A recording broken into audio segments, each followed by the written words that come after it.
Time now for sports on 104.7 The Cave. Here's Ned Reynolds. Mike, the intern, Ned Reynolds, back in the studio on a Wednesday morning. So it was announced yesterday the NFL owners unanimously agreed to let their players compete in the 2028 Olympics in flag football. So hopefully it'll abate some injuries. But you know what? Honestly, I was thinking about it when I read that yesterday.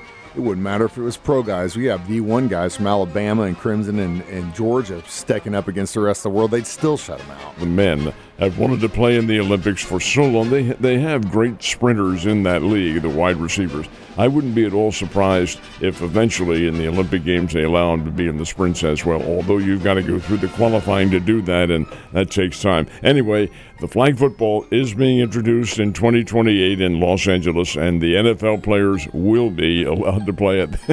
It'll be some kind of an exhibition, I'll tell you that. They're going to play on a soccer field, and it may have been the same one that the Los Angeles Chargers played in, and I think it probably is. But that's where they'll have the flag football competition. It seats about 23,000, somewhere around there.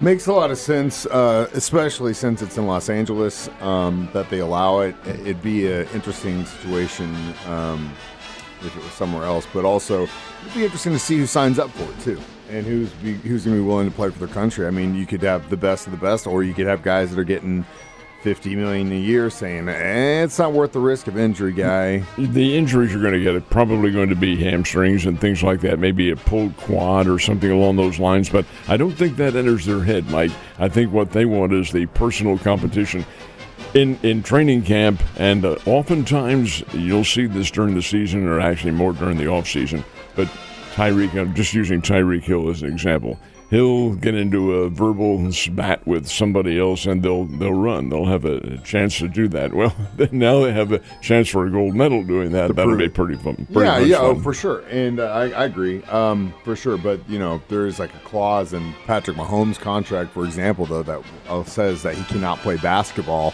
because of risk of injury. Basketball. So, yeah, different sport. I get it. All right, Missouri Valley Tournament. How the baseball Bears doing? Well, they haven't played yet. They play tonight at 7 o'clock. The first of the play-in rounds, one of the two games was completed. They had a lot of rain and a lot of very serious weather up in Normal, Illinois yesterday. But late in the evening, Illinois State and Indiana State did get to play.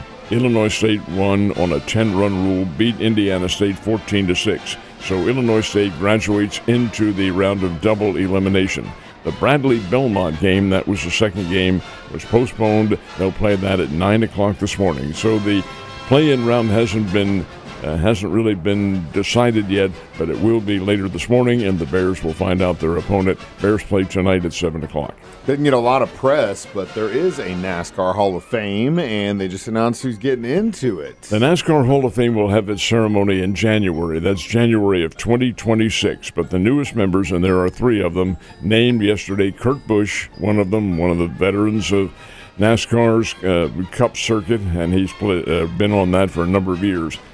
Harry Gant raced when back in the days when I was at KY3. He's 85 years old now, and he's going in from the retired racers. And voted on by the Pioneer ballot was Ray Hendrick, who was a big winner in southeastern part of the United States in modified stocks.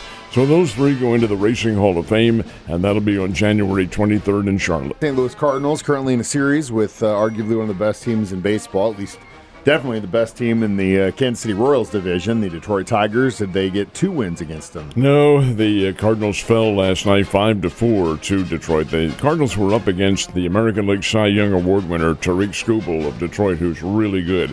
But this kid was solved by the Redbirds about midway through the ball game. Detroit had a 4-0 lead to start out, hit a couple of long home runs early in the ball game off Eric Fetty. And then here comes Skubal, and he's stopping the Cardinals rather effectively, although the Cardinals are getting lumber on the ball. Anyway, that's beside the point. Late in the ball game, the Cardinals got a couple of runs here, a couple of runs there. Nolan Arenado had a 2-run homer, and eventually the game was tied 4-4. But in the ninth inning, the Detroit Tigers won it. Riley Green hit an RBI double. That was the ball game. Cardinals couldn't answer in the last of the ninth. So Detroit 5, the St. Louis Cardinals 4, and those teams play today. This will be a day game up at Busch Stadium. Cardinals take tomorrow off, and then the Arizona Diamondbacks come into play. So a win for Detroit. The Tigers, pretty good baseball team, but I think the Cardinals are still from a relative standpoint, are playing pretty well. What about my Royals? Your thoughts on that? Royals played out at Oracle Park in San Francisco last night and faced a guy by the name of Hayden Birdsong. He was making his first start. He's a kid the Giants promoted out of the bullpen, and Birdsong held the Royals through 5 innings, did a pretty good job. What I find interesting, Mike, is the pitcher who Birdsong replaced in the rotation, a guy named Jordan Hicks. Sound familiar? Of course. He's Jordan Hicks, formerly of the St. Louis Cardinals, who they let go, throws the ball 100 miles an hour or more, and just has never really been able to cut it. Anyway, that's beside the point. The Giants win the game 3-2. They got a big RBI 2-run triple from Willie Adames in the 5th inning and held on to win. So San Francisco defeats Kansas City 3-2. Springfield Cardinals played last night, hammered the Tulsa Drillers 7-4. Springfield's reaching the 500 mark now and do come up with a big win over the Dodgers AA Farm Club. Pro sports playoffs. Let's start with the basketball guys. In the NBA, it was down in Oklahoma City. This is the Western Conference Championship. The winner of this plays in the NBA Championship. In the Western Conference, it was Oklahoma City 114, the Minnesota Timberwolves 88. The Timberwolves had it all in the first half and none in the second half. Oklahoma City figured them out. This will be a very physical series as it goes on. They'll play again, I believe, tomorrow night. The Eastern Conference matchup, the New York Knicks and the Indiana Pacers, begins tonight. And this will be interesting because these are teams that really nobody expected to be there. And in the Stanley Cup, the Florida Panthers beat the Carolina Hurricane, opening game of their division championship. Florida 5, Carolina 2. Carolina has played in 13 championship games over the years and never won one of them.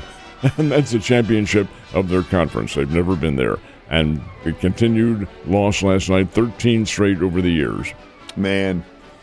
So let's just hope they don't burn New York down if they win the game tonight. Ned, have a great day, and I'll see you tomorrow.